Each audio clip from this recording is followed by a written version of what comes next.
ஜென்மத்துல நீ அவனை அசைக்க முடியாது. வயசு 70வது கடவுள் சத்தியமா மாறியா கோவிலூர் பஸ் ஸ்டாண்ட் வந்து 5 பாக்கெட் கள்ள முட்டை வைக்கும்பா. சம்மந்தம் போட்டு பேரபிள் எடுத்துட்டா பேத்தி வயசு வந்து பேத்தி சம்மந்தம் போட போறான்.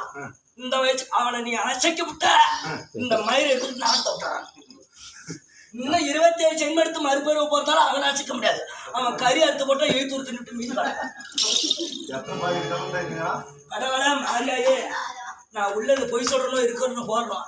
சத்தியமா 5 பாக்கெட்டு 5 பாக்கெட்டு தரலாம் கடவுள்.